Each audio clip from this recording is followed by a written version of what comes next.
स्वार्थी बने, स्वस्थ रहे। और लोग बहुत कुछ सोचने लगे कि यार आज ये बातें पॉजिटिव हेल्थ जोन के लाइफ कैंपस के मंच पे ये क्या बात करने लगे हैं पांडे जी की, लोगों को स्वार्थी बनने का उपदेश दे रहे हैं।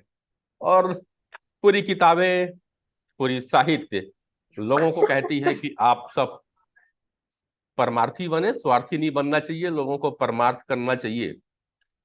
पर स्वास्थ्य का संबंध स्वार्थ से कैसा हो सकता है? सदियों पुराना एक गाना हुआ करता था, बड़ा अच्छा गुनगुनाया करते थे कि अपने लिए जिए तो क्या जिए, जियो वो दिल जमाने के लिए। और हम जमाने के लिए जीने के चक्कर में अपने लिए जीना भूल गए। आने वाला समय क्या हुआ आप देख लीजिए। हम अपने लिए कुछ भी नहीं करते। यहां तक ना अपने लिए, अपने से अपनी पसंद का कपड़ा भी नहीं पहनते। सोचते हो कि सामने वाले को अच्छा लगेगा कि नहीं लगेगा। कपड़ा चूज करते हैं अलमारी के कबर्ड से, जब हम कपड़ा निकालते हैं तो कभी अपनी मम्मी से, कभी पापा से, कभी भाई से या बहन से पूछते हैं कि ये कपड़ा मुझ पे आज जमेगा कि नहीं जमेगा। कभी मिरर के सामने खड़े होकर के हम ये नहीं पूछते कि मैं यहाँ पे अच्छा लग रहा हूं या नहीं लग रहा हूं, यानी अपने पसंद का कपड़ा नहीं। और कई बार ऐसा होता है कि हम अपने पसंद का कपड़ा तो पहनते हैं और तैयार होते हैं, अच्छा लग रहा है कि मैं आज बहुत खूबसूरत लग रहा हूं इन कपड़ों में। लेकिन जैसे ही सामने निकलते हैं, या दोस्त आता है या अपनी भाई या बहन किसी ने टोक दिया, अरे ये क्या पहन लिया, हम फौरन अंदर जाते, कपड़े चेंज और उनकी पसंद का कपड़ा पहन लेते हैं। काम का भी देख लीजिए, हम में से 90% लोग ऐसे हैं जो आज वर्तमान में अपने अनुसार काम नहीं कर रहे। वो दूसरे के दिए हुए या दूसरे के डिसाइड किए हुए काम को कर रहे हैं। इवन आपकी नौकरी भी आप दूसरे का मन के कर रहे हैं। बहुत से लोग यहां बैठे होंगे, करना तो कुछ और चाह रहे थे, लेकिन कभी मम्मी की ख्वाहिश आई होगी, कभी पिताजी की आई होगी, किसी और के कारण आप आज कुछ और बन गए हैं। और अभी भी वर्क प्लेस में आप वो काम को किसी मजबूरी के साथ कर रहे हैं। सुभाष जी मुस्कुरा रहे हैं। सुभाष मौर्य जी नमस्कार, स्वागत है आप सभी का। और बस एक ही बात नमस्ते कहूंगा सर, कि नमस्ते। आपके बीच में जो भी प्रश्न आएंगे, नीचे में आइकॉन बना हुआ है मैसेज का, बस कुछ कुछ मैसेज में डालते जाइएगा, अच्छा लगता है। और मैसेज के आइकॉन में आप वो स्थिति बने रहे। जवाब का जब लेना होगा तो सर आप उसी मैसेज पे करेंगे, हम बुला लेंगे। अभिषेक जी जुड़ गए हैं, आदर्श जी को नमस्कार है, अदिति अदिति भी है, आनंद ध्रुव, अरुण जी हैं, डॉक्टर स्मृति, डॉक्टर अमित कुमार, डॉक्टर भूमिका साहू, खिलावन साहू, निर्मला जैन, रियलमी से नंबर, सतीश जैन जी को बहुत बहुत नमस्कार। और सुभाष भाई रानू जी। बातें मैं कर रहा हूं कि हम कभी नहीं कर, सदियों से हमको यही सिखाया गया है कि अपने पहले दूसरों के बारे में सोचना है, हमें परोपकारी बनना है, हमें हमेशा दूसरों के लिए करना है।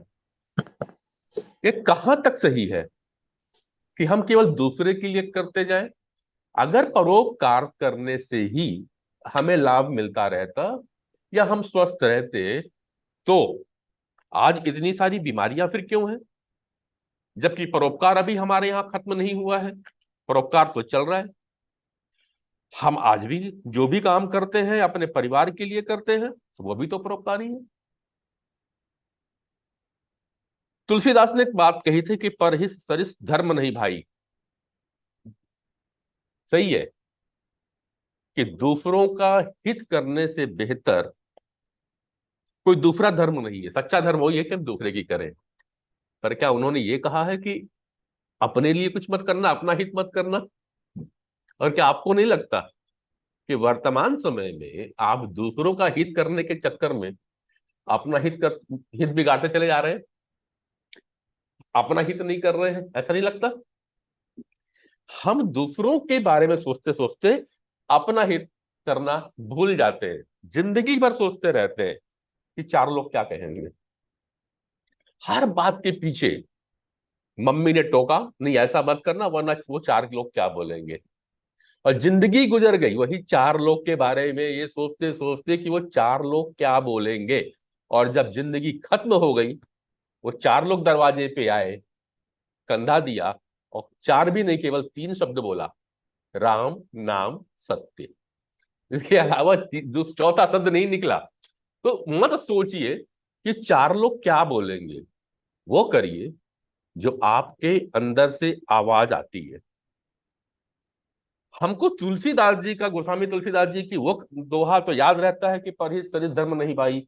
लेकिन तुलसीदास जी का एक दोहा और है कि सुर नर मुनि जन सब की यही रीति, स्वार्थ लाग करहि सब प्रीति।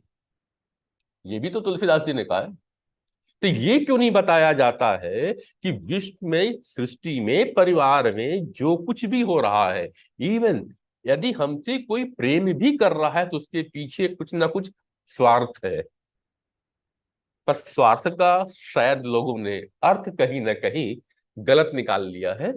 आगे चलेंगे, स्वार्थ की एक्चुअल मात्रा क्या है, क्या समझेंगे। लेकिन यह बात भी कही जाती है और हर मोटिवेटर, हर एंटरप्रेनर यह बात कहता है कि अगर लक्ष्य पाना है तो आपको स्वार्थी होना होगा। ऋषि मुनि सबने स्वार्थ सिद्धि की है। अभी कुछ दिन पहले मैं एक कहानी पढ़ रहा था। महान ऋषि थे विश्वामित्र जी, आप सबको पता होगा विश्वामित्र जी के बारे में। कहते हैं कि गायत्री जी की साधना उन्होंने की थी, गायत्री मंत्र को जन सामान्य तक पहुंचाया था। ओम भूर्भुवः स्वः तत्सवितुर्वरेण्यं भर्गो देवस्य धीमहि धियो यो नः प्रचोदयात्। इस मंत्र को साधना की विश्वामित्र जी। पर विश्वामित्र जो थे ना, वो ब्राह्मण नहीं थे, वो एक राजा थे, क्षत्रिय थे। कौशिक नाम था उनका। और अच्छा खासा राजपाट हुआ करता था। शिकार खेलने के लिए एक बार जंगल पे जाते हैं और वहां उनकी मुलाकात वशिष्ठ मुनि से होती है, ऋषि वशिष्ठ से। ऋषि वशिष्ठ जो है उनकी तमाम सेनाओं का स्वागत करते हैं, अच्छे खासे पकवान बनवा खिलाते हैं। तो इनको, कौशिक ऋषि को, कौशिक राजा को बड़ा आश्चर्य होता है कि इतना साधारण सा ब्राह्मण जिस जंगल पे रहता है, ये मेरी विशाल काय सेना को अच्छे खासे लजीज व्यंजन वाले भोजन कैसे करा दिया। तो वो पूछ पड़ते हैं, गुरुवर ये कैसे हुआ, आपने ये भोजन कैसे कराया। तो विश्वामित्र को, सॉरी, कौशिक को, जो बाद में विश्वामित्र बने, वशिष्ठ ने कहा कि मेरे पास में इंद्र की दी हुई एक गाय है, कामधेनु। मैं जो चाहता हूं वो कर देती है। तो उसने ये सारे पकवान बनाए। बात यहां से चालू होती, ठीक था यहां तक तो। उसके बाद में कौशिक को लगा कि यह गाय तो मेरे पास होना चाहिए, और उस गाय को पाने के लिए उन्होंने वशिष्ठ के आश्रम में आक्रमण किया। कौशिक के 100 पुत्र थे। युद्ध में 99 पुत्रों को वशिष्ठ ने मार दिया, एक बचा। अब यहां से जागृत हुआ राजा कौशिक का स्वार्थ। कहानी को समझिएगा और मेरी भावनाओं को समझिएगा। यहां से जागृत हुआ राजा कौशिक का स्वार्थ। स्वार्थ वह कि मुझे वशिष्ठ से भी ज्यादा पावरफुल एक ऋषि बनना है, एक महात्मा बनना है, ब्रह्म ऋषि बनना है। और तब वह तपस्या की ओर चले। और आपको ध्यान होगा, मालूम होगा कि फिर विश्वामित्र जैसा कोई दूसरा ऋषि पैदा नहीं हुआ आज तक। सबसे महान ऋषियों में रहे राम और लक्ष्मण को भी अस्त्र शस्त्र का, दिव्य शस्त्रों का ज्ञान, दिव्य अस्त्रों का ज्ञान विश्वामित्र ने ही दिया था, जो कि पूर्व में कौशिक राजा थे। अगर वो स्वार्थ ना लिए होते तो इतने तपस्वी ना बने होते। हर ऋषि, हर मुनि ने परमार्थ करने के पहले स्वार्थ की सिद्धि की है। मगर हमारे पास में जब से ये अंग्रेजी शब्द का चलन आया है ना, हमने स्वार्थ की परिभाषा को बदल दिया है। अब हम स्वार्थ को जोड़ते हैं अंग्रेजी से सेल्फिश। सेल्फिश वह व्यक्ति होता है जो केवल अपना फायदा देखता हो, दूसरे का ना देखता हो, वो सेल्फिश है। जबकि स्वार्थ का मतलब होता है सह, धन, अर्थ।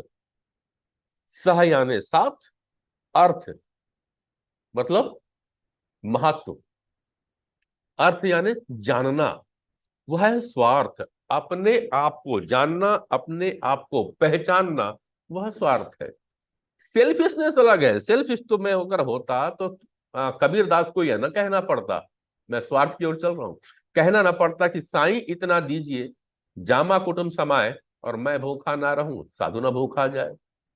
कबीर दास को यह कहने की क्या आवश्यकता थी कि मुझे, पहले भी कबीर दास ने क्या, साईं इतना दीजिए, जामा कुटुंब समाए। उतना तो दे दो भैया मुझे भगवान कि जितने में मेरा घर परिवार चल जाए, घर परिवार समा जाए, उतना मुझको चाहिए। कुटुंब समाए। सबसे पहले उन्होंने अपने परिवार की बात की। मैं भूखा ना रहूं, सबसे पहले मुझे भैया मुझे दो खाने को कि मैं भूखा ना रहूं, साधु ना भूखा जाए। उसके बाद दूसरे की बात करेंगे। अब यहाँ पे केवल ज्ञान की बातें आती है, वो क्या होती है कि दूसरे की काम करते रहो। हम दूसरे को बता रहे हैं, उसके परोपकार में चल रहे हैं और अपना हित नहीं साध रहे हैं। तो कुल मिला के बातें ये हो रही है कि खुद तो पढ़ाई करने नहीं है और दूसरे को ज्ञान का उपदेश दे रहे हैं कि अच्छा अच्छा पढ़ना चाहिए, खुद पढ़ा नहीं है। समस्या यही, और इन चीजों को, इन बातों से लेके फिर दिक्कतें यहाँ आती हैं कि हम अपने स्वास्थ्य को समझ ही नहीं पाते।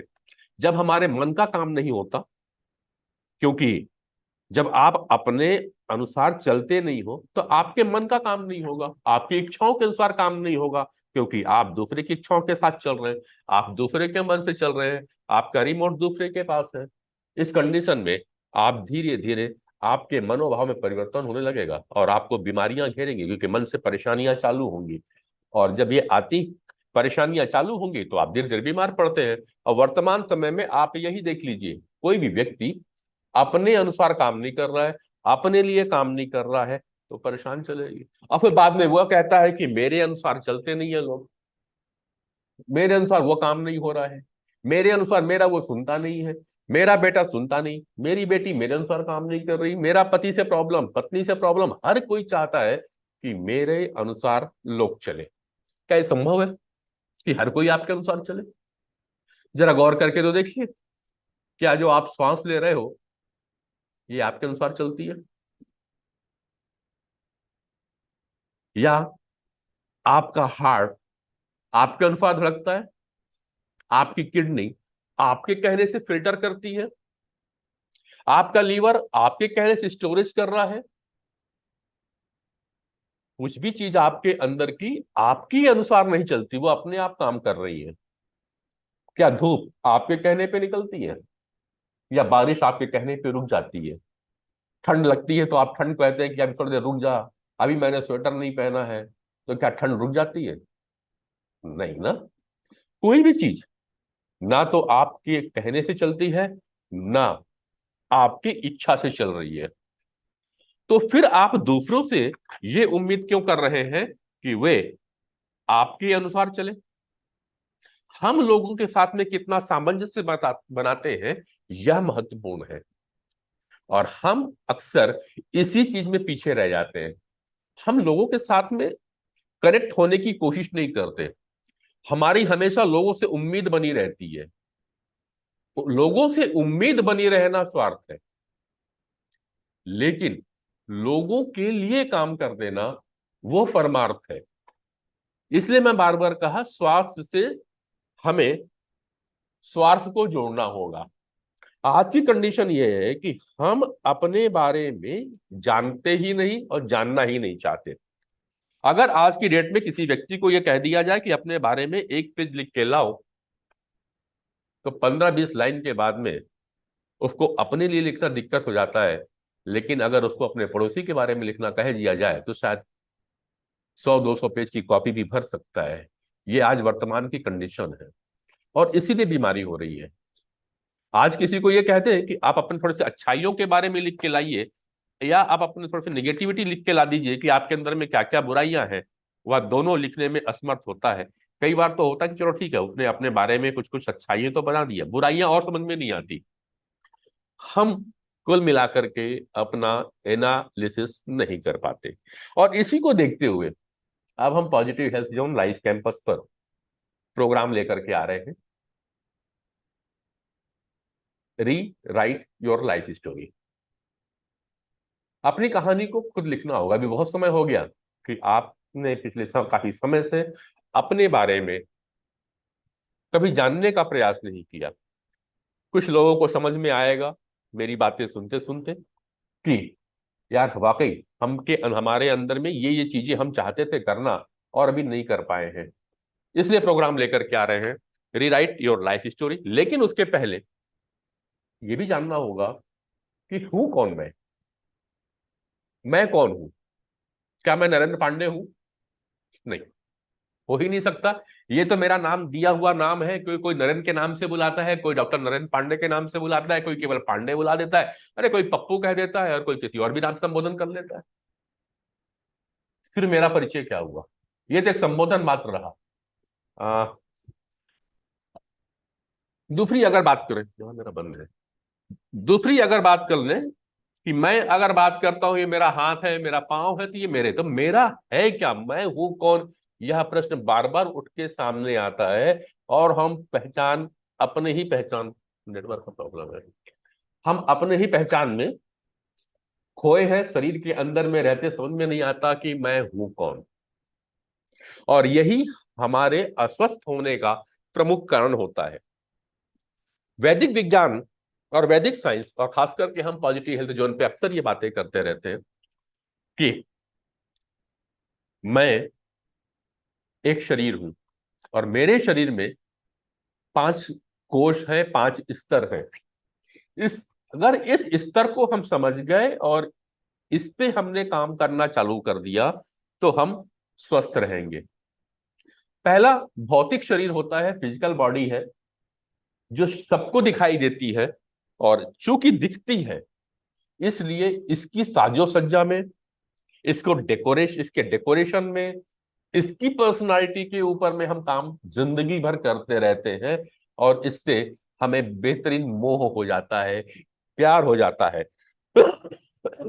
सॉरी। ठीक उसी तरह जैसे अभी डॉक्टर स्मृति मेरे पास बैठी, डॉक्टर स्मृति आप एक घर पे रहती हो, वो घर आपका है? पक्का? आपकी मम्मी का है? पक्का है? अच्छा।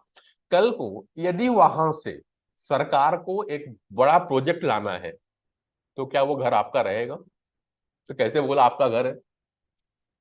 हाँ, यानी जिस चीज को हम मान के चल रहे हैं कि हमारा है, ये प्रॉपर्टी, कुछ भी चीज हमारी तब तक है जब तक कि सामने वाले ने हमें परमिशन दे रखी है।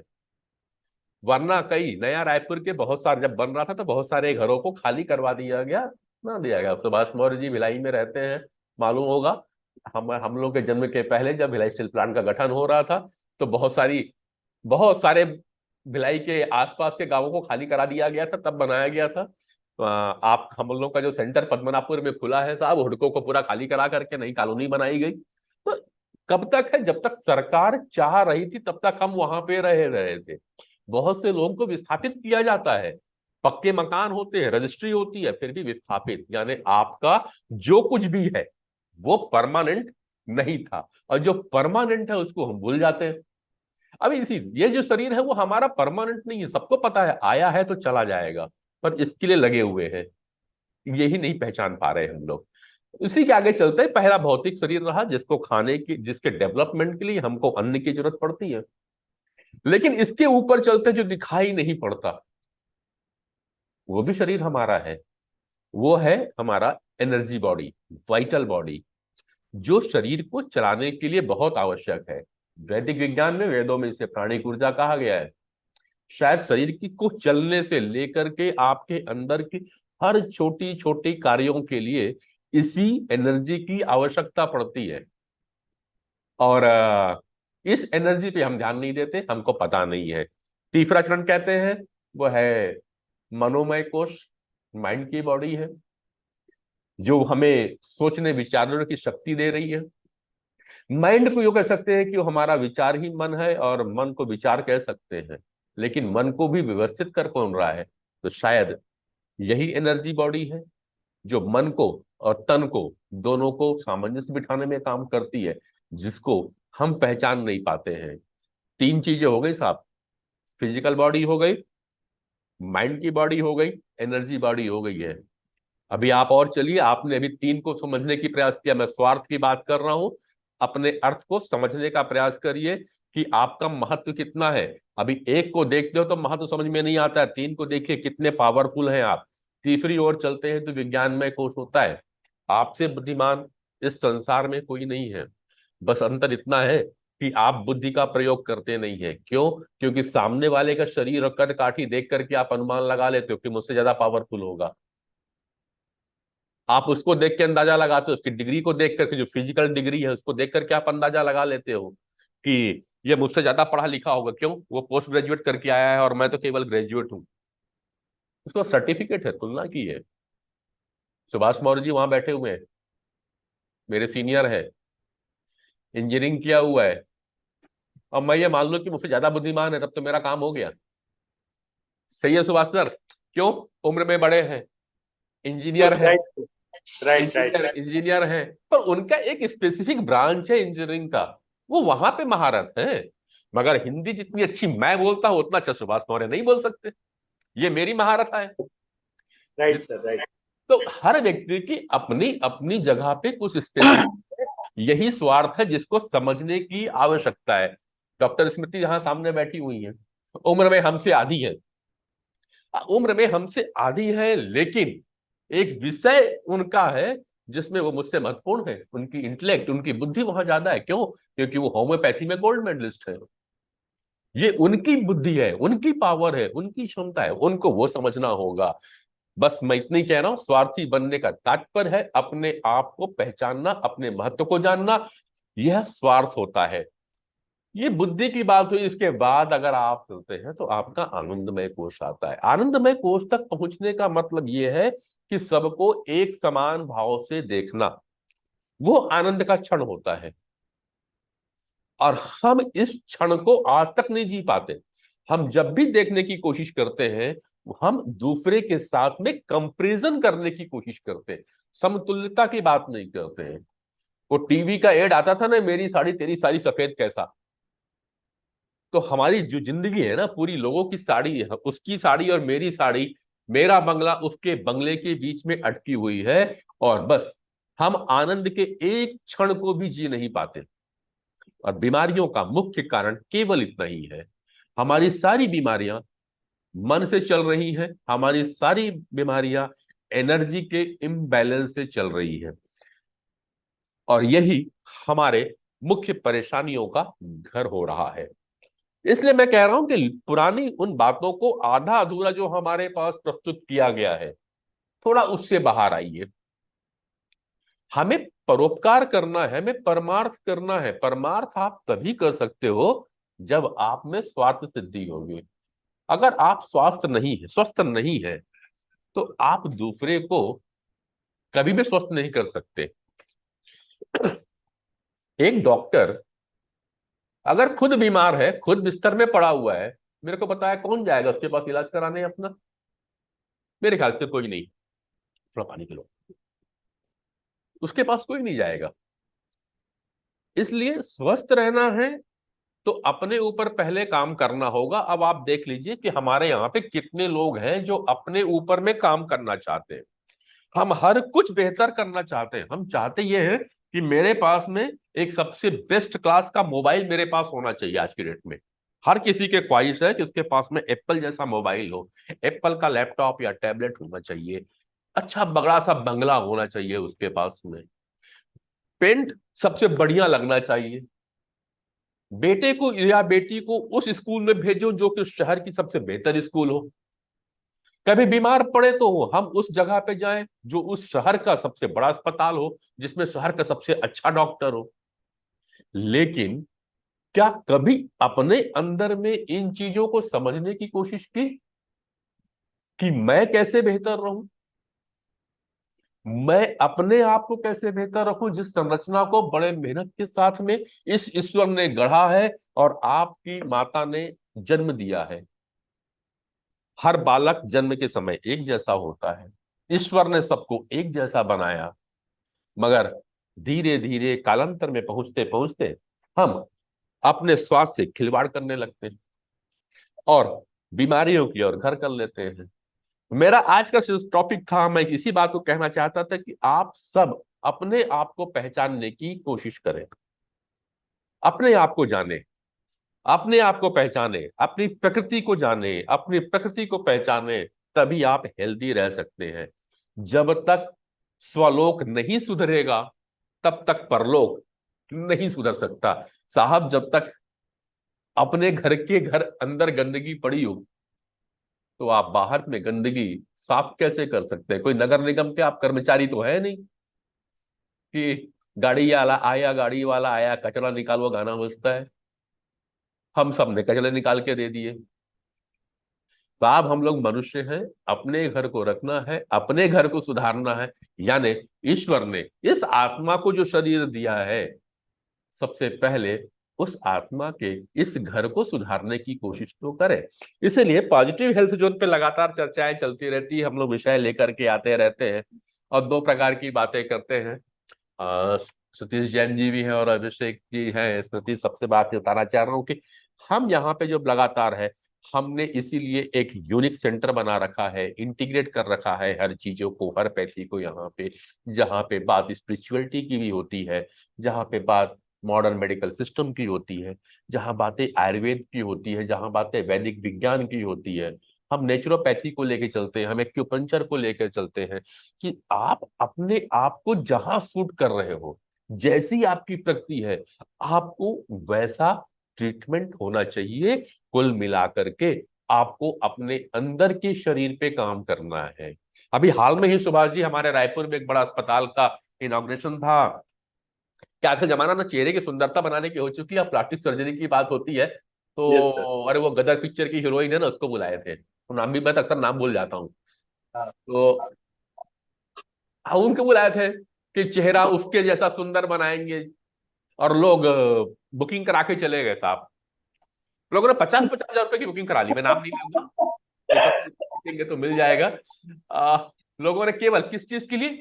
बाहरी चेहरा बढ़िया सुंदर होना चाहिए, यहाँ दाग वहां दाग, स्कार्फ नहीं होना चाहिए, कट जाना चाहिए, ये मस्सा यहाँ पे हो गया है तो हटा दो, इधर मस्सा है तो ये भी हटा दो। तो आप ये सब तो कर दिया, लेकिन अंदर में बाहर की जो निगेटिविटी थी, बाहर का जो प्रदूषण आया था, बाहरी एनवायरनमेंट से जो कचरा अंदर गया है, वो भी काम हो गया है, उसको निकालने के लिए बुकिंग नहीं किया। कभी नहीं सोचा कि अंदर जाकर के भी देख ले और उसकी भी सफाई करा ले, कोई नहीं आता। प्रॉब्लम यहाँ पे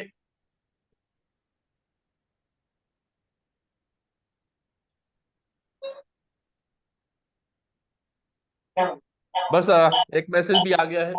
कहाँ है सर अभी? थोड़ी देर में डॉक्टर रोहित को भेजो।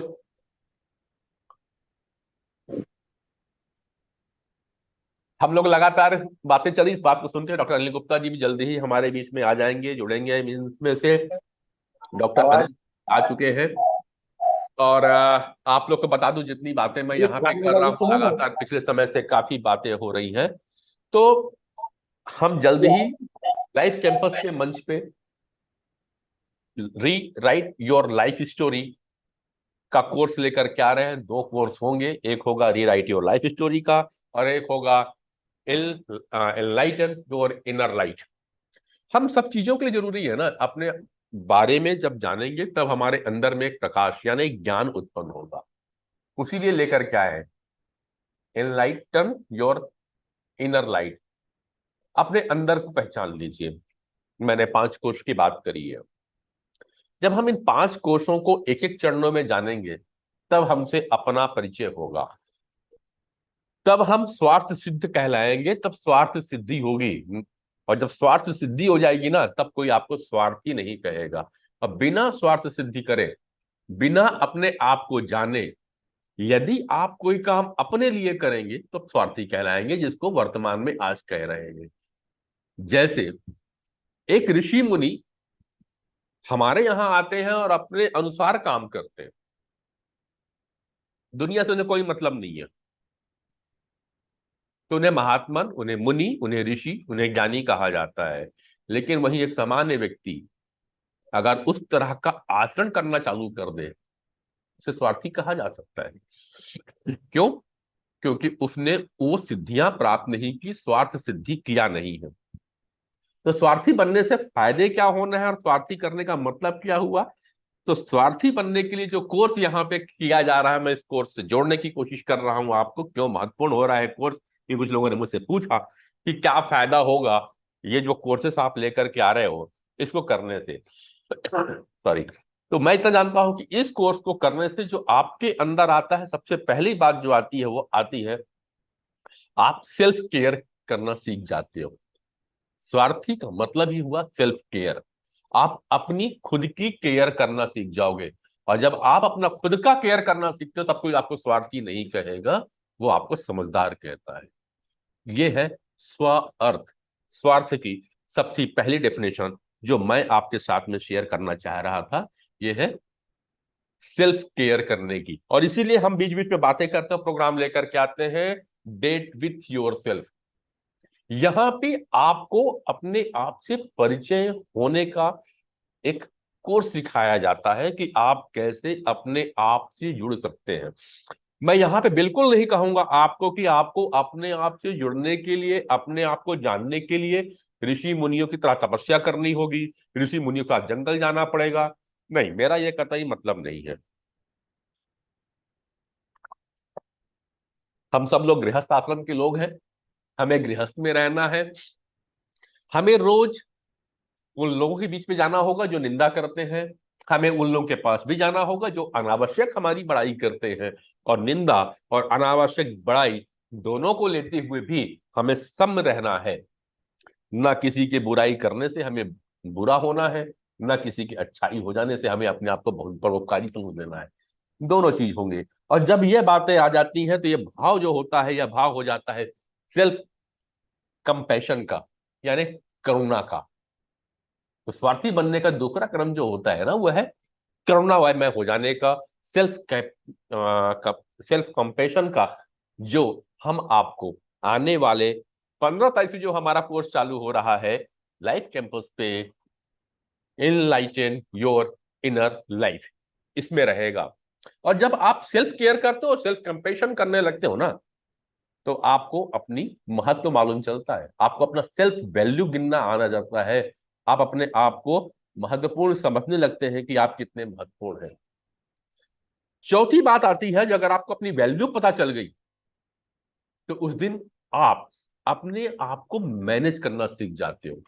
आपके लिए कौन सा काम प्रायोरिटी है, कौन सा काम प्रायोरिटी नहीं है, या कौन सी बातें आपके लिए उपयोगी है और कौन सी बातें उपयोगी नहीं है, ये सीखना आपके समझ में, सीखना तो नहीं कहूंगा, ये समझ में आने लगता है। इसलिए जरूरी है इनलाइटन योर इनर लाइफ और रीराइट योर लाइफ स्टोरी के कोर्स को ज्वाइन करने की, जो कि 15-15 दिन के 2 स्लॉट में होगा। पहला स्लॉट 15 तारीख से चालू होना है, जो 30 तक रहेगा, और दूसरा स्लॉट जो है वो 1 अक्टूबर से 15 अक्टूबर तक चलेगा।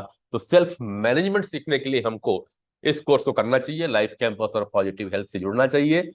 अगर सेल्फ मैनेजमेंट आ गया, जिस दिन आप अपने आप को डिसिप्लिन के अंदर ला लेते हो, जिस दिन आपके अंदर ये स्वार्थ की भावना जाग जाती है, तब आप खुद ब खुद अपने आप को रिस्पेक्ट करना सीख जाते हो।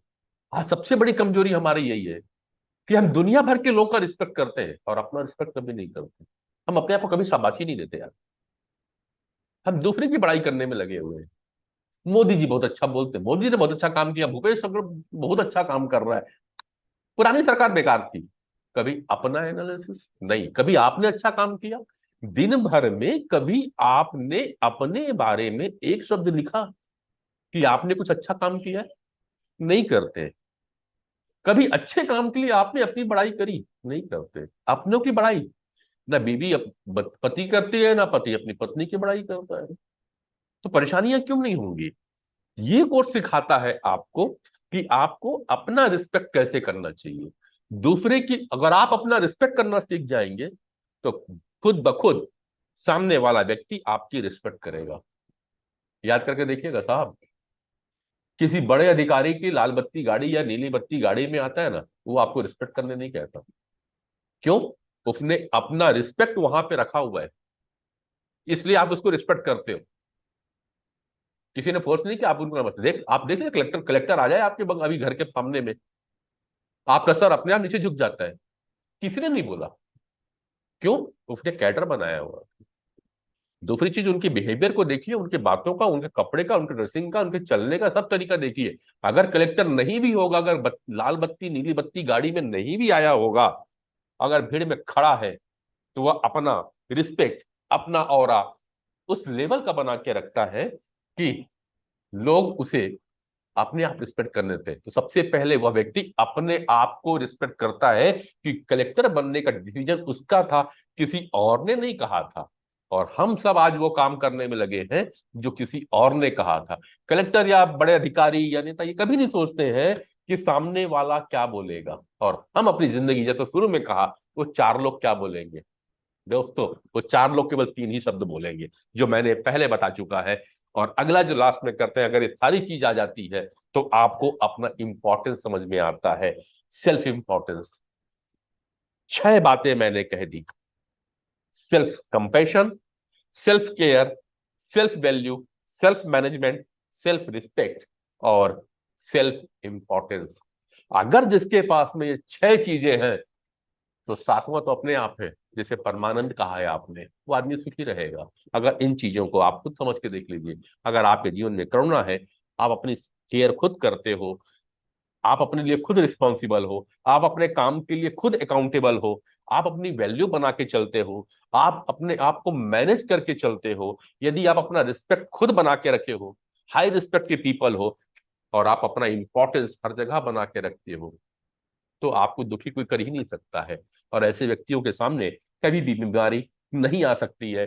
इसलिए हम 15 तारीख से फिर कोर्स लेकर के 3 दिन का डेमो क्लास रहेगा, 15 से लेकर के 17 तारीख तक, और 19 से फिर यह डेमो क्लासेस पेड में कन्वर्ट हो जाएगी।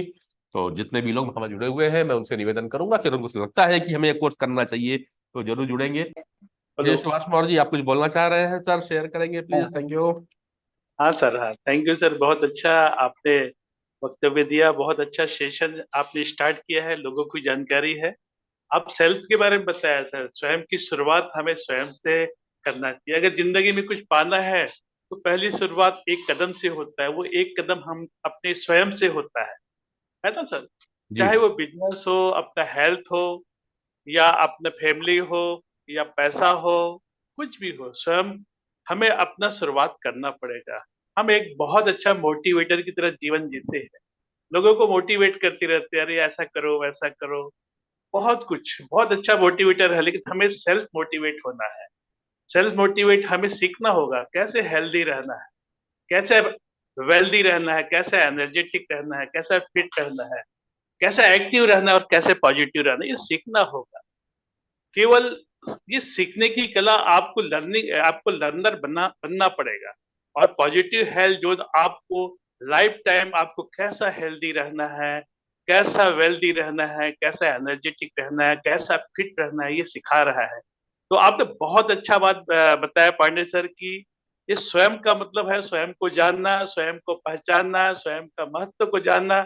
यही तो हम नहीं समझ पा रहे हैं, और हम भटक रहे हैं अपनी जिंदगी को। लोगों के पास पैसा बहुत है, तभी से भटक रहे हैं, स्ट्रेस में है, टेंशन में है, अपने जीवन के महत्व को समझ ही नहीं पा रहे हैं कि जीवन का महत्व अपने आप को जानना है, ताकि दूसरे को पहचानना है। हम दूसरे को बस पैसा देख के उसका वैल्यू कर लेते हैं, गाड़ी देख के वैल्यू कर लेते हैं। जब हम स्वयं अपने आप को पहचानेंगे, जब हम स्वयं अपने से प्यार करेंगे, तो लोग हमसे प्यार करेंगे, हमें पहचानेंगे। अपने आप को डेवलप करना है। बोलते हैं कि उगते सूरज को सब प्रणाम करते हैं, तो हमें एक उगता हुआ सूरज बनना है, हर सब्जेक्ट में, हर विषय में, हर पहलू में। तो ये बनने के लिए अपने आप को समय देना पड़ेगा, है ना? बी विथ यू, सर बोलते हैं, बी मेरे को ये अपने साथ लिखोगे ना, रहना पड़ेगा। तो तो उसके अपने बाद साथ रहने के लिए अपने को समय देना पड़ेगा, कुछ ऐसी जगह जाना, अगर हेल्दी रहना है तो कैसे कुछ एक्सपर्ट लोग से बात करना पड़ेगा, जैसे हमारे पॉजिटिव हेल्थ जोन है, जो आपको ये बताता है कि लाइफ टाइम आपको हेल्दी कैसे रहना है और आपको हैप्पी कैसे रहना है। क्योंकि डॉक्टर अनिल गुप्ता सर हमारे ऑल ओवर पूरे वर्ल्ड वाइड एक बहुत अच्छा कैंपेन चला रहा है, मेरा स्वास्थ्य मेरी जिम्मेदारी, मेरा स्वास्थ्य मेरी प्राथमिकता।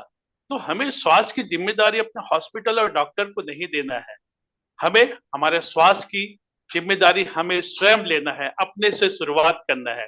तो सर आपने जो टॉपिक आज, जो आपने जो शुरुआत किया, बहुत ही शानदार है। और हमें समझना होगा कि हमें अपने से शुरुआत करना पड़ेगा, तभी आपको मंजिल मिल पाएगी, तभी आप अपने लाइफ को 180 डिग्री चेंज कर पाएंगे। और डॉक्टर सर ने आज जो 15 सितंबर को जो कोर्स कंडक्ट कर रहा है, रीराइट योर लाइफ स्टोरी। आज भी इसी समय से और कभी भी आप अपने लाइफ आपके लाइफ की स्टोरी को चेंज कर सकते हैं, अपने लाइफ को रीडिजाइन कर सकते हैं। तो दोस्तों, मैं क्योंकि ये प्रोग्राम ऑलरेडी पहले भी ज्वाइन कर चुका हूँ डॉक्टर अनिल सर के जो ऑनलाइन क्लास था, मैंने अपने लाइफ में बहुत कुछ चेंजेस पाया। मैंने अपने लाइफ को 180 डिग्री चेंज कर लिया है। मेरे रिलेशनशिप, इसमें आपको रिलेशनशिप के बारे में बताएगा, हेल्थ के बारे में बताएगा, बिजनेस के बारे में बताएगा, आपके अंदर जो कमियां हैं उसको कैसे खत्म किया जा सकता है उनके बारे में बताएगा। और आप किसी भी को एक बहुत अच्छा ट्रेनर बन के आप अपने बच्चों को, अपने परिवार को, अपने सोसाइटी को, अपने देश को एक नई दिशा दे सकते हो और उसकी दशा को बदल सकते हो। तो मेरा निवेदन है कि मैंने ये पाया है, तो मैं चाहता हूं कि हर व्यक्ति को ये कोर्स करना चाहिए। क्योंकि लाइफ में अगर आपको कुछ भी मुकाम पाना है, चाहे वो हेल्थ हो, फिजिकल हेल्थ हो, अनिल सर को बुला मेंटल लो, हेल्थ हो, अनिल सर या को बोलो, सोशल हेल्थ हो, या बोल एनवायरमेंटल दो इन हो, लोगों को या बुलाने के लिए। आपको स्पिरिचुअल हेल्थ हो, तो ये कोर्स करना पड़ेगा। क्योंकि बचपन में हम कुछ सीख रहे हैं ना, हमने चलना भी तो सीखा है, तो शुरुआत तो हमसे ही होती है ना। Positive right health sir. Zone पे करते क्या है और क्या होगा, तो मैं लोगों बिल्कुल। को बताना चाहूंगा कि जो हाँ sir. Positive positive health zone है, जी सर। तो जो पॉजिटिव हेल्थ जोन है, जहां पर हम एक यूनिक पद्धति, आज हम जितनी बातें कर रहे हैं, वैदिक विज्ञान की बातें करते हैं, हम बातें करते हैं आयुर्वेदा की, खासकर मैं वैदिक विज्ञान की यहाँ पे बात करूंगा। और वैदिक विज्ञान कहता है कि चक्र होते हैं, योग कहता है कि हमारे शरीर में चक्र होते हैं, मुख्यतः 7 चक्र होते हैं, होने को तो और ज्यादा है, 114 चक्र कहे जाते हैं, लेकिन हम मुख्यतः 7 बड़े चक्रों को मानते हैं। क्या उन चक्रों को देखा जा सकता है? लोग ये भी मानते हैं कि चक्रों के अलाइनमेंट से या चक्रों के एनर्जी फ्लो गड़बड़ होगा, प्राणिक ऊर्जा गड़बड़ाएगी तो आदमी बीमार पड़ता है। मगर अब तक दिक्कत ये थी हम आयुर्वेद और वैदिक विज्ञान को मानने वालों की, कि हम इन चक्रों को दिखा नहीं पाते थे। इसीलिए हम एलोपैथ या मॉडर्न मेडिकल साइंस से थोड़ा सा डिफीट हो जाते थे। मैं ये नहीं कह रहा कि एलोपैथ या मॉडर्न मेडिकल बेकार है, इमरजेंसी के लिए उससे बेहतर कोई चीज नहीं है, लेकिन यहां जो हम लगातार बात कर रहे हैं वो कह रहे हैं हम अपने लाइफ स्टाइल की, हम बात कर रहे हैं अपने माइंड की। इससे जो बीमारियां पैदा हो रही हैं, स्ट्रेस, डिप्रेशन, एंजाइटी, डिसीज, ये जो बीमारियां हैं, इनका उपचार तो आयुर्वेद में हो सकता है। कि आयुर्वेद जो है वह कोई मेडिकल ज्ञान नहीं है, यह जिंदगी जीने का ज्ञान है, जिंदगी जीने का कला है आयुर्विज्ञान। तो खैर, मैं चक्रों की बात कर रहा था वेदों के हिसाब से, तो ये जो मैं यहाँ दिखा रहा हूं, ये आपके शरीर के चक्र होते हैं। जनरली अच्छे लोगों का जो चक्र होता है ना, इस लाइन पे होता है। ये हमने कुछ दिन पूर्व, लोगों को पता होगा, पॉजिटिव हेल्थ जोन में कुछ बाहर के हमारे रायपुर में, दिल्ली से कुछ विशेष अतिथि लोग राजभवन में आए हुए थे, वहां पे हम लोगों ने एक प्रोग्राम किया हुआ था, और हमें उन लोगों को चेक करने का मौका मिला, और महामहिम राष्ट्रपति और महामहिम राज्यपाल के पास भी प्रेजेंटेशन देने का मौका मिला। तो हमने कुछ विशिष्ट लोगों का चक्र देखा था। ये जो मेरे बाएं तरफ की स्क्रीन में अगर आप देखेंगे, तो ये जो चक्र देखिए, इनके अलाइनमेंट गड़बड़ है। ये एक महत्वपूर्ण ओहदा में काम करने वाले व्यक्ति का चक्र है, ये अलाइन नहीं है। हमने क्या किया, करीबन 15 मिनट की जो हमारे पॉजिटिव हेल्थ जो उनकी स्पेशलिटी है, यूनिक चीज है, राग रंग और नाद के थ्रू मेडिटेशन कराना, ध्यान कराना, हमने वह प्रक्रिया इन व्यक्ति को 15 मिनट के लिए कराई। और आप देखिए इनकी चक्रों की स्थिति कैसे हो गई है, आप सभी को दिखाई दे। यह पूर्व की स्थिति है, ये पूर्व की है, और ये 15 मिनट के हमारे द्वारा जो कराया गया जो मेडिटेशन था उसकी स्थिति है। अगर मैं एक डाटा कंपेयर करता हूं, तो चक्र का अलाइनमेंट जो पूर्व में 66% था, वो बढ़कर के 84% का अलाइनमेंट हो गया। ये हम लोगों को कराना भी सिखा रहे हैं। यहाँ पे काफी लोग आते भी हैं, जो मेरे ख्याल से कल के प्रोग्राम में जो लोग यहाँ पे आए हैं, खिलावन जी आए हुए हैं, निर्मला जैन जी है, और चंद्र प्रकाश जी, आप भी काफी इच्छुक थे। उसमें सुधीर वर्मा जी भी आए हुए थे, शायद आज प्रेजेंट नहीं दिख रहे हैं। तो उन्होंने भी कहा था जिस तरह की बातें कि उनको आराम मिला, अपने एक बैसाखी लेकर के, बैसाखी ही बोल सकते हैं, एक हाथ में सहारा लेकर के आते थे। करीबन 2 महीने की थेरेपी के पश्चात में वो यहाँ पे, आज की कंडीशन ऐसी, अपनी गाड़ी वो खुद चलाते हैं। तो मैंने केवल ये बताने की कोशिश की, मात्र 15 मिनट के एक कोर्स में आपके शरीर के जो चक्र थे सातों, जो कि ऊर्जा का केंद्र है, ठीक उस तरह जिस तरह के आपके घर में एमसीबी लगी हुई है, ट्रांसफार्मर लगे हैं, सेम ये ऊर्जा के केंद्र आपके बॉडी के हैं। इनका अलाइनमेंट 66 से 84 हो जाता है। डेली करने पे क्या होता होगा आप अंदाजा लगा सकते हैं। सिमिलरली स्ट्रेस का जो लेवल था उनका, वो 3.74 था जूल में। ये स्ट्रेस का लेवल था। वो स्ट्रेस का लेवल घटा मात्र 15 मिनट के पॉजिटिव हेल्थ जोन की जो स्पेशल मेडिटेशन है उसके माध्यम से 3.64 हो गया। ये अचीवमेंट है। प्राणिक ऊर्जा, जिसे वैदिक विज्ञान और आयुर्वेद में कहा जाता है, लाइफ फोर्स एनर्जी कहा जाता है, जो 59.35 के आसपास थी, 15 मिनट में वो बढ़कर 62.79 हो गई। ये ग्राफ में आपको दिखता होगा, आपको लग रहा हो कि मैंने टाइप करके दे दिया है। ये देखिए, ये है उनका स्ट्रेस का लेवल, 3.75 से घटकर 3.64। एनर्जी का लेवल 59.39 से बढ़ के 62.09। बाकी ऑर्गेन बैलेंस की है। ये प्रमुख बातें हैं जो पॉजिटिव हेल्थ जोन में आपको मिल जाती हैं और जिनका इलाज पॉजिटिव हेल्थ जोन में किया जाता है। अब शायद आप मान रहे होंगे कि आपकी मुख्य बीमारी जो आती है, वो अधिकतर यहाँ जितने भी लोग आते हैं या हमारे आसपास में है, मेरा मानना है कि प्रत्येक घर में 2 बीमारियों के लोग जरूर मिल जाते हैं। वो है, एक ब्लड प्रेशर और दूसरा है शुगर या डायबिटीज। ये बड़ा कॉमन सा हो गया है। लेकिन क्या आप, क्यों हो रही ब्लड शुगर, कभी सोचा इस बारे में?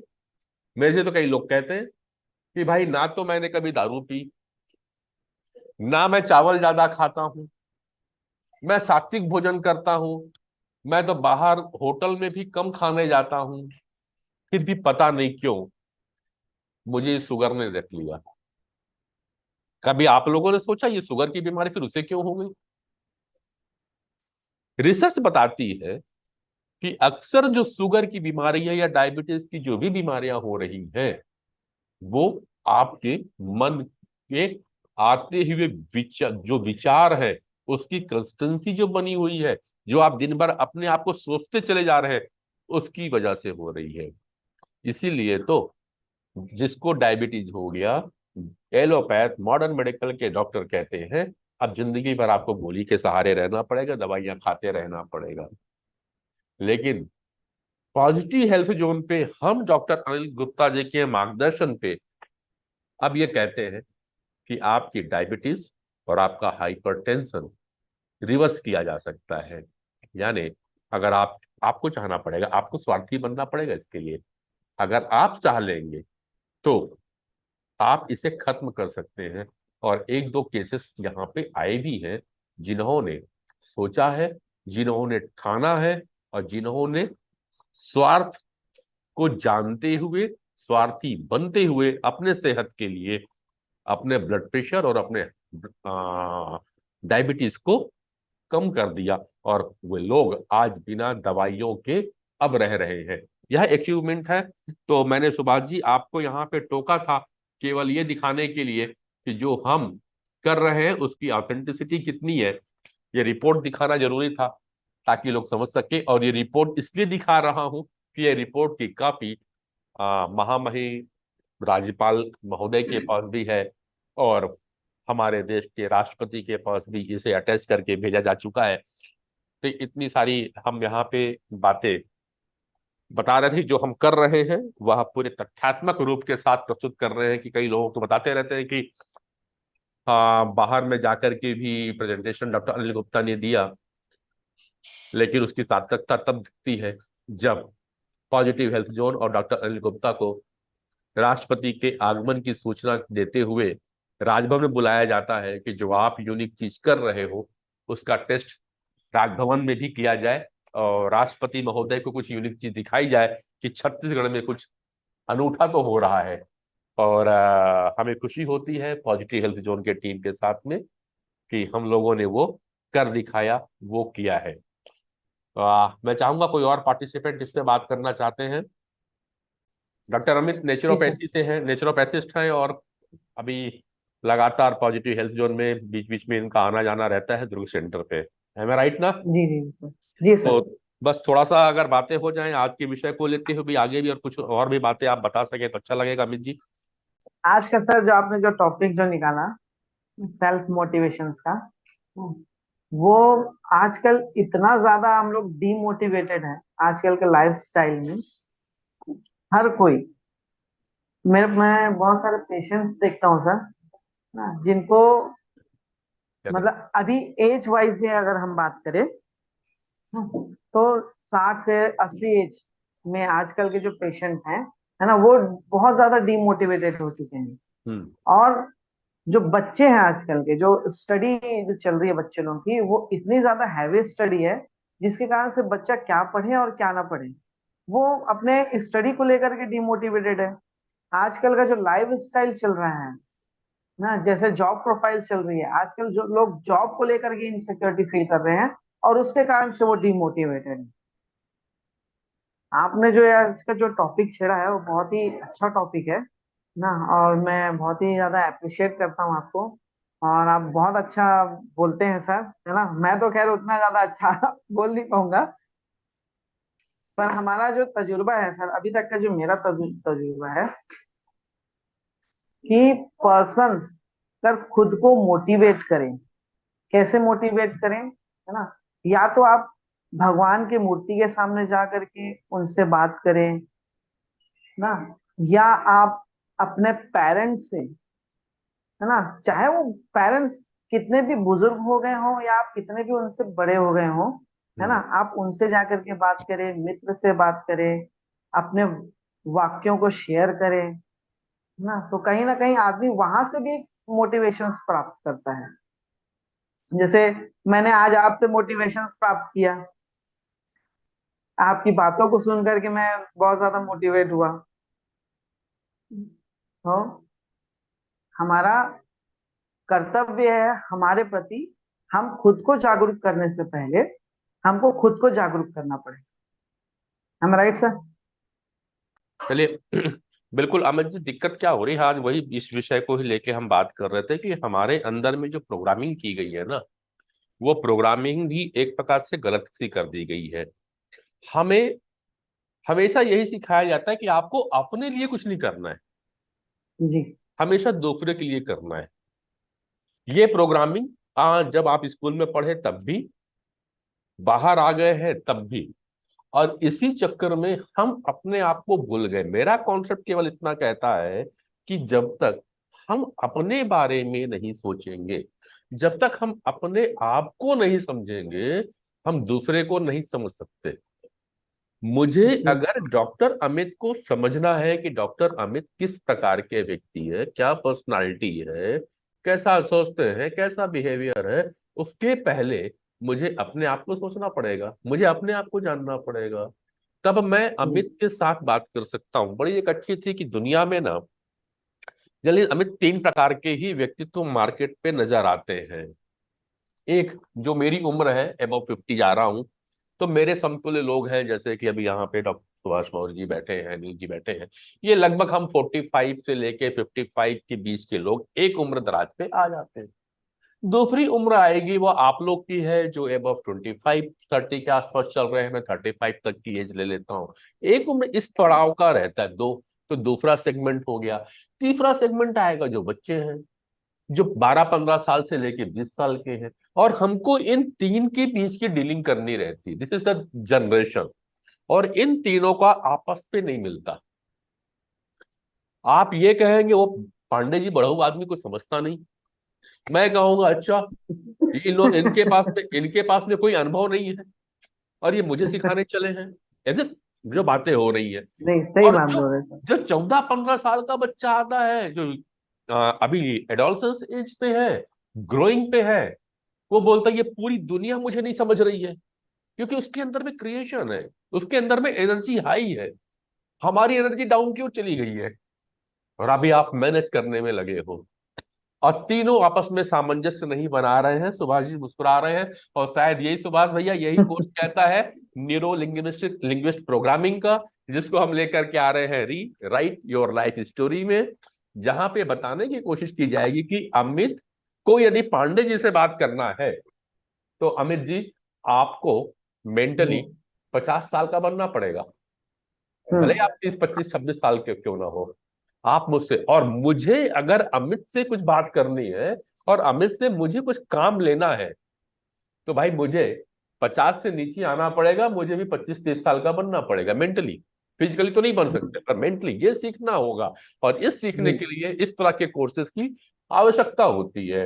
अब यदि मुझे अपने 15 साल 16 साल की बच्ची के साथ बात करना है, और मैं 50 साल 52 साल का व्यक्ति हूँ, मैं कैसे समझा सकता हूँ अपनी बेटी को, और अपनी बेटी की फीलिंग कैसे समझ सकता हूँ? या बेटी को कोई बात मुझे बतानी है, तो बेटी कैसे बता सकती है? नहीं बता सकती। मुझे उस तरह उस एज में पहुंचना पड़ेगा, 15 16 साल 20 साल के उम्र को महसूस करना पड़ेगा, उस जिंदगी को कल्पनाओं में जीऊंगा, तब जाकर के मैं उसकी भावनाओं को समझ पाऊंगा। नहीं, नहीं तो मैं तो अड़ियल बना बैठा रहूंगा।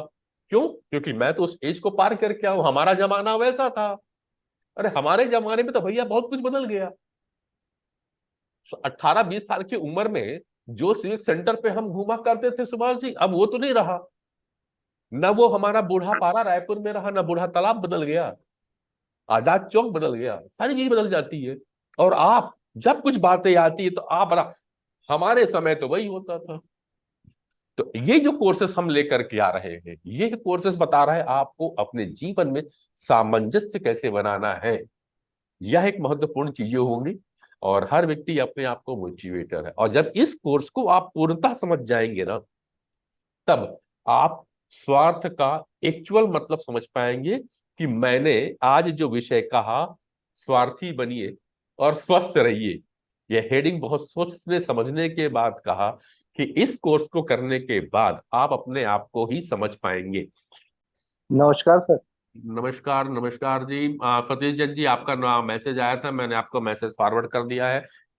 जिस किसी को मेरा नंबर चाहिए, मैंने चैट बॉक्स में डाल दिया है, नंबर मेरा नोट कर सकते हैं।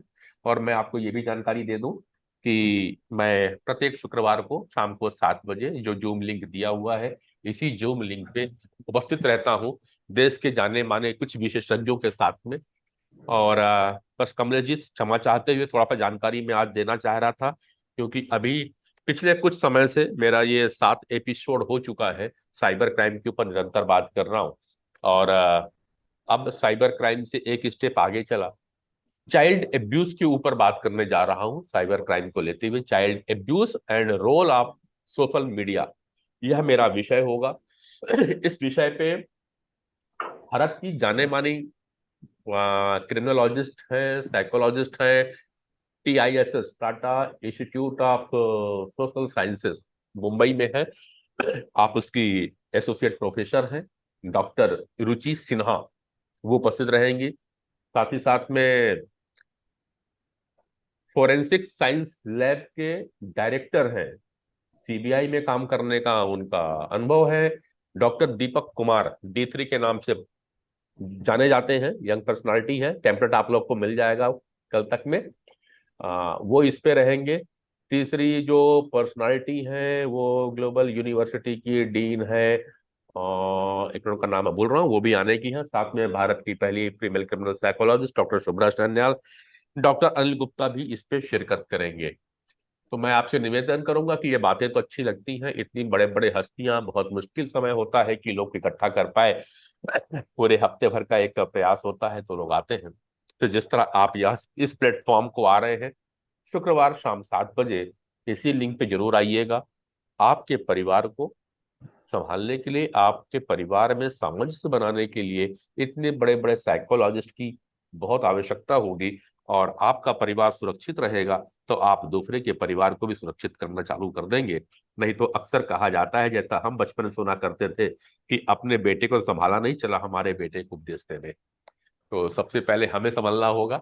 मुझे याद आता है सुभाष भाई, एक हमारे मित्र था, हम लोग 12वीं की क्लास में थे, और 12वीं के क्लास में ही हमें हमारे दोस्त को सिगरेट पीने की लत लग गई। तो अंकल जी ने कहा कि तुम यार सिगरेट मत पिया करो, छोड़ दिया करो, काफी कोई डांटो डांटा उठा, हम सब सामने खड़े थे। लड़का बाहर आया, फिर हम बाजार पे गए और उसने सिगरेट का डब्बा मांगा, पैन ठेले से पीते, कहा वाह, खुद तो मेरा बाप इतना सिगरेट पीता है, अब मैं 2 पिए तो मुझे इतना ज्ञान बांट रहा था। कुल मिला के साहब यही चलती है। चलो कमलेश भाई, मैं आपसे बात कर लेता हूँ। कमलेश जी कुछ कहना चाह रहे नमस्कार थे? जी सर। ये बच्चों को जो आपने बताया ना, जी। बच्चों के बारे में क्या है, आप जितना उनको एडवांटेज दोगे उतना आपका क्या है वो मिसयूज करेंगे। मेरा तो कहना ये है। जैसे एग्रीड। आप बोले बच्चों को बच्चों की तरह बन जाओ, तो आपके जो बोलते ना, आपने जो सीखा हुआ है, जी। कोई चीज गलत तो किसी के भी पेरेंट्स सिखाते नहीं है। तो जैसे आज की जो जनरेशन चल रही है बच्चों की, उस बेस में अगर देखा जाए तो बच्चों को हर चीज समय से पहले चाहिए, जी। और उसके लिए हम अपने आप को क्या है गलत मोटिवेट कर देते हैं बच्चों के चक्कर में। जी। तो मेन उसमें पेशेंस की ज्यादा कमी आ रही है, यानी यंग जनरेशन में। बच्चों की हम्म। नहीं आ रही, यंग जनरेशन में उनके पास हम्म। पेशेंस है नहीं। बच्चा जो भी चीज की जिद करता है, हम्म। और वो दूसरों को माहौल दिखाने के लिए वो उसको जल्दी ही प्रोवाइड कर देता है चलो समय कमलेश से। जी, मैं एक अभी एक लाइव आपके पास में चर्चा को आगे बढ़ाते हुए चीज रख रहा हूं। अच्छा बात आपने कही, ये गलती होती है, जरा समझिएगा। रायपुर हम्म, के आयुर्वेदिक कॉलेज के सामने एक नारियल पानी का ठेला है, और नारियल पानी के ठेले में एक आदमी अपना ठेला लगाता है, वो अपनी पत्नी रखता है और अपने बच्चे के साथ है। बच्चे की उम्र 3 से 4 वर्ष की है। ये घटना कल मेरी बेटी ने मुझे बताया। कहीं पापा, जब हम लोग नारियल पानी पीने गए थे अपने दोस्तों के साथ में, तो हमने देखा कि मियाँ बीवी दोनों नारियल पानी निकालने में, नारियल छांटने में, काटने में अपना ध्यान लगाए थे। बच्चा परेशान कर रहा था तो बच्चे को उन्होंने मोबाइल दे दिया, और बच्चा मोबाइल देखने में व्यस्त था। बोले हम अपने दोस्तों के साथ में लगभग 1 घंटे वहां खड़े थे, और 1 घंटे के दौरान उस 2 से 3 वर्षीय बालक ने अपना सर ऊपर नहीं किया। आप मुझे बताइए, यह गलती किसकी? उस बालक गलती की जो मोबाइल देखा, या उस पेरेंट्स की? पेरेंट्स की है सर। उस जगह तो संभालना ही पड़ेगा। राइट। और इससे तो बेहतर हमारे पिताजी लोग थे, जब मोबाइल नहीं था तो हम लोग तब क्या तब खेलते नहीं थे?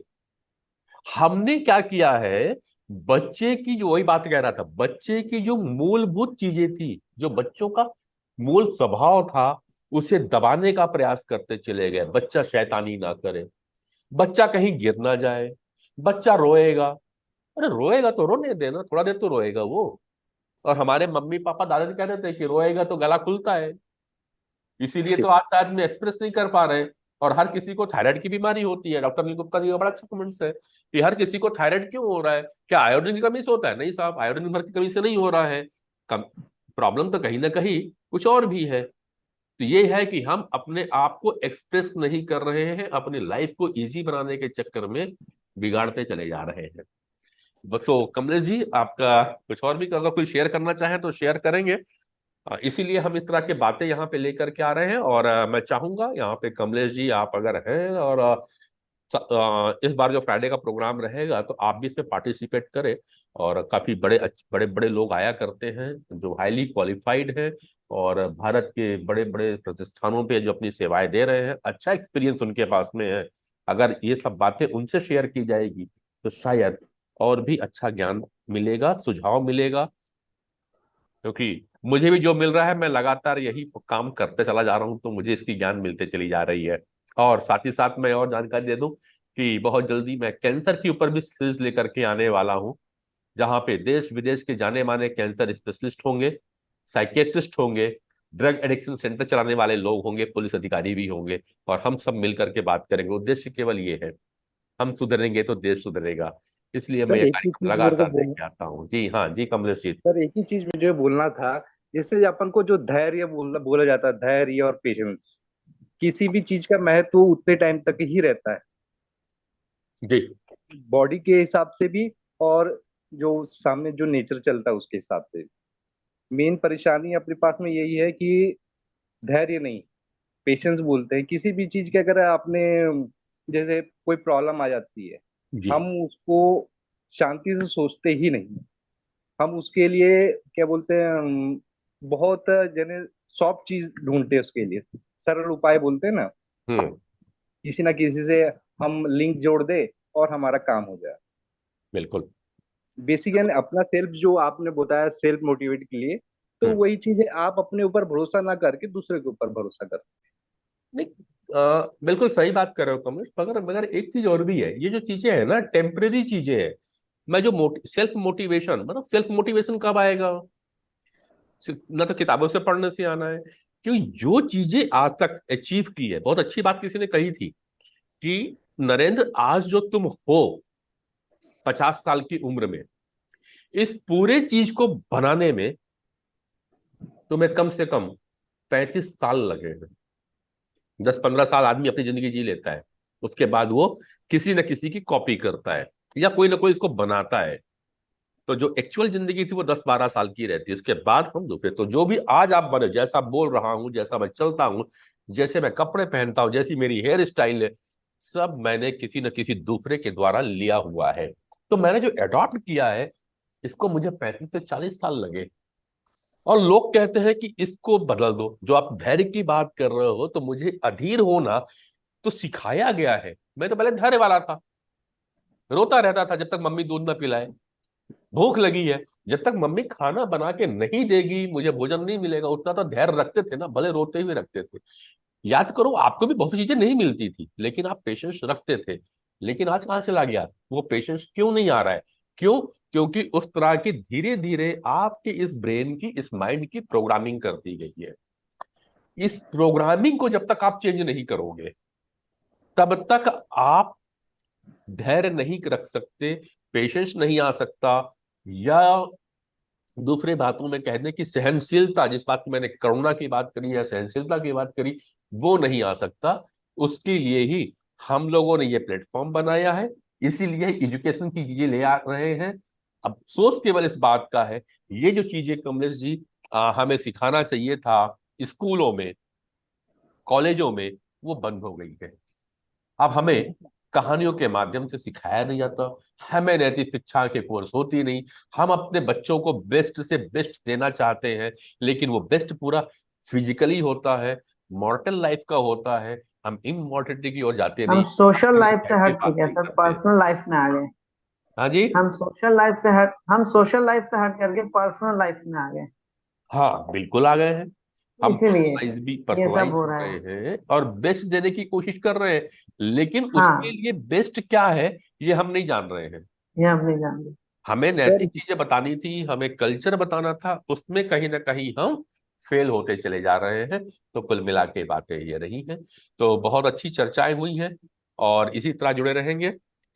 मैं कल फिर नए किसी आप में से भी मैं गुजारिश करूंगा, जिन किसी को बातें फिलोसफी सर की एक रखनी चीज हो मैं पूछना, या हेल्थ की बातें। हाँ कमलेश जी पूछिएगा। सर ये बोलना चाहता हूँ, ये सब सर आएगा कैसे? बेसिकली ये जो 14 चक्रास है ना, ये कंप्लीट जब बैलेंस होंगे, जैसे हम्म। बोलते हैं ना, आपने किसी का कपड़ा पहना है, अब आप अपना कपड़ा पहनना चाहते हैं, तो हाँ जी। बेसिकली यही है क्लीनिंग। जो 14 चक्रा बैलेंस होगा, तब जाके एक सेल्फ मोटिव होगा। हम्म। अगर देखा जाए, जैसे आपने 7 चक्रास बताया, पर जी 14 चक्रास में ही काम होना होना उसको। बिल्कुल। तो और जैसे पहले पहले जो वैद्य ऋषि जो बताते थे जी कि बच्चे को पहले आप गुरुकुल में भेजो, उसके बाद फिर आप उसको, जैसे अभी यंग एज हो गया 17 से 21 साल के बच्चे, उनकी जो एनर्जी हाई होती है, हम्म। तभी अधिकतर ये पोर्शन काम करते हैं। तो इसमें 14 चक्रास का क्या है, रेगुलर काम आएगा। बिल्कुल, मैं आपकी बातों से सहमत हूँ, मगर जिस तरह की अपने शरीर में 72,000 नाड़ियां होती हैं, तो 72,000 नाड़ियों में यदि आपने 3 नाड़ियों को साध लिया, 3 नाड़ियों पे काम कर लीजिए, तो बाकी अपने आप में धीरे धीरे बैलेंस होने चल जाती है। उद्गम स्थल है पिंगला, इड़ा और सुषुम्ना। पिंगला, इड़ा और सुषुम्ना को अगर हमने बैलेंस करना चालू किया तो 72,000 नाड़ियां धीरे धीरे अपने आप में उनके ब्लॉकेज खुलने लगते हैं। हेलो। ठीक उसी तरह यदि हम 114 चक्र टोटल शरीर में होते हैं, हमारे बॉडी में 114 चक्र है। 114 को पूरे को साधने की बजाय 7 मेजर चक्र है। अगर 7 मेजर चक्रों को हम अलाइन कर लेते हैं, उसमें फ्लो होने वाली वाइटल एनर्जी को, लाइफ फोर्स एनर्जी को अगर हम बैलेंस कर लेते हैं, तो हमारी जो जीवन है वो सध गई। हमें अपने चक्रों को, अपनी नाड़ियों को साधना है, अनब्लॉक करना है हेल्दी रहने के लिए। हम यहाँ पे जो बातें कर रहे हैं कमलेश जी, हम वो बातें कर रहे हैं अपने हेल्थ के लिए। हम यहाँ पे स्पिरिचुअलिटी की उस परम सीमा में पहुंचने की बात नहीं कर रहे, या हम साधक बनने की बात नहीं कर रहे। हमें साधु या सन्यासी वाली बात नहीं करने की हमें पूरे 114 चक्र को बांटना है। हमें इस गृहस्थ आश्रम में रहते हुए, हमें अपने परिवार के साथ में रहते हुए हमें स्वस्थ कैसे रहना है। क्योंकि ये बात आप मानोगे कि आप कितना भी पूजा कर लो, कितना भी सेल्फ मोटिवेटेड हो जाओ, कितना भी पॉजिटिव रहो, लेकिन जब बाहर निकलोगे तो आपके 4 दोस्त मिलेंगे, उसमें एक बुराई तो करेगा और दिन भर आपको बुरा बोल बोल के पका देगा। तो उसको, उस चीज को एक्सेप्ट नहीं करना है। कैसे नहीं करोगे? जब आपके सातों चक्र बैलेंस होंगे। तो हम जो फोकस कर रहे हैं 7 चक्रों में कर रहे हैं, और 7 चक्रों को हमने मॉडर्न मेडिकल से जोड़ा हुआ है। भूमिका जी हैं यहाँ पे, और डॉक्टर अमित भी हैं। ये लोग देखे हैं कि इन चक्रों को हमने एक एक चक्र को एक एक बॉडी सिस्टम से और डॉक्टर से जोड़ दिया हुआ है। जैसे अब आप कमलेश जी कहेंगे निचला चक्र होता है, हमारा मूलाधार चक्र है। मूलाधार चक्र को हमने मॉडर्न मेडिकल साइंस में बात करते कहा है यह आर्थोपेडिक डॉक्टर है। यानी मूलाधार चक्र अगर आपका गड़बड़ाता है तो कहीं ना कहीं आपकी हड्डियों में, बोन्स में, मसल्स में या जॉइंट पे पेन होते हैं। इमोशनली में कॉन्फिडेंस की ओर जाते हैं वो लोग। तो मैं अभी इमोशन की बात नहीं करूंगा, मैं केवल अभी स्वास्थ्य की दृष्टि से बात करूंगा, हेल्थ की दृष्टि से बात करूंगा, फिजिकल बॉडी की ओर। दूसरा जो चक्र है वो स्वादिष्ठान चक्र होता है। इसको, वो जल तत्व है इसलिए इसको हम कहते हैं ये डर्मेटोलॉजिस्ट है, ये सेक्सोलॉजिस्ट है, यो यूरोलॉजिस्ट है, और ये हिमेटोलॉजिस्ट है, जो ब्लड आदि के जो बीमारियां आती हैं उनको देखता है। तीसरा उसके ऊपर जो चक्र है यह मणिपुर चक्र है। मणिपुर चक्र को हमने गैस्ट्रो एंटेरोलॉजिस्ट कहा है, जो कि पेट या उदर से संबंधित सारी बीमारी को देखता है। इसी को हमने और हाई सुपर स्पेशलिस्ट में ले गए, तो इसे ही हमने डायबिटोलॉजिस्ट कहा है। यानी पेंक्रियाज है इसलिए, और लीवर की परेशानियां यहीं से ठीक होनी है। उसके ऊपर आप चलते हैं तो अनाहत चक्र आता है, हार्ट के पास है, कोई को हृदय चक्र भी कहते हैं। तो यह मुख्य रूप से कार्डियोवेस्कुलर डॉक्टर होता है, जो हार्ट को, कोरोनरी वेसल्स को देखता है। साथ ही साथ में यह पल्मोनोलॉजिस्ट है, फेफड़ों का भी है, लंग्स का विशेषज्ञ होता है। तो लंग्स में, फेफड़ों में, upper respiratory, lower respiratory tract में अगर कोई प्रॉब्लम है तो यहाँ पे क्योर किया जा सकता है, इनको साधा जाए। इसके ऊपर जो आता है ये आपका विशुद्धि चक्र है। मॉडर्न मेडिकल साइंस में जब इसको हम जोड़ते हैं तो ये नाक, कान, गला, ईएनटी स्पेशलिस्ट हो जाता है, थायराइड का डॉक्टर होता है। तो ये पूरा हिस्सा, साइनस का जो पार्ट है, ये इस डॉक्टर से, तो इस चक्र से साधा जाता है, गले से। इसके बाद जो हमारा आज्ञा चक्र है, इसको जब हम मॉडर्न मेडिकल से जोड़े तो ये हुआ न्यूरो फिजिशियन, न्यूरोसर्जन, तंत्रिका तंत्र का डॉक्टर होता है, साइकियाट्रिस्ट है, साइकोलॉजिस्ट है ना, न्यूरोलॉजिस्ट है। लास्ट में चलते हैं सर, सहस्त्रार चक्र है। यह चक्र एंडोक्राइनोलॉजिस्ट है, जो पूरे हार्मोनल सिस्टम को देखा करता है। तो ये हमने एक डिवाइड किया खिलावन जी और कमलेश जी, ये बताते हुए कि हम अगर इन 7 चक्रों पे काम कर लेते हैं अपने सही ढंग से, तो हम एक पूर्ण स्वस्थ व्यक्ति की तरह जीवन जी सकते हैं। ये सर हमारा एक कॉन्सेप्ट है। सर एक हाँ चीज जी। करेक्शन करता हूँ। जी सर। इसकी पूरी ज्वाइनिंग ना सर पैरों के पंजों से ही है, सातों चक्र की। बिल्कुल। सभी चक्र आपके यहाँ भी है और पंजों में भी है। नहीं, ज्वाइनिंग यहाँ से है तो कंप्लीट आपका जो सिर की आखिरी है जो वो अपन सर चक्रों की और नाड़ियों के क्षेत्र है। सातों चक्र जो आपको मिलेंगे वो चक्र आपको यहां से लेकर के रीढ़ की हड्डी के पीछे पीछे जहां पे वर्टिब्रा कॉलम खत्म होता है, बस इन्हीं के बीचों में सातों चक्र पाए जाते हैं सर। सात चक्र यही है। और जहां आप उनकी बात कर रहे हैं वो एलिमेंट है और वो तत्व है और वो नाड़ियां वहां तक पहुंचती हैं। ये हर जगहों पे नाड़ियां होती हैं, नाड़ियों का छोर होता है। सातों चक्र जो मिलेंगे वो आपको आपकी वर्टिब्रा कॉलम के बीचों बीच चलते हुए दिखाई देंगे। तो सही खैर, बोल रहे हैं सर, बिल्कुल। मैं आपको अगर आपको और भी कहूंगा आप जुड़े रहिए। होगा तो हम जो हमारी कोर्सेज चालू होने वाली है और प्रथम 3 का डेमो कोर्सेज भी है, इसमें भी और होगा तो मैं कल भी कुछ चक्रों का अलाइनमेंट कहाँ कैसा है, चक्र कहाँ कहाँ पे होते हैं, हम इसके ऊपर भी चर्चा करेंगे। तो चूंकि आज का समय है, मैं इजाजत चाहूंगा आप लोग के साथ में। आप लोग सब जुड़े। उम्मीद करता हूं कि मेरा आज का सेशन सार्थक रहा होगा, आप सबको पसंद आ रहा होगा यह कार्यक्रम। आप जुड़े रहिए। चक्रों के ऊपर में हम कोशिश करेंगे कल बात करने के लिए। हो सकता है डॉक्टर अनिल गुप्ता आज किसी कारण से भी नहीं आ पाए, नहीं जुड़ पाए हैं, सर्जिकल केसेस होंगे।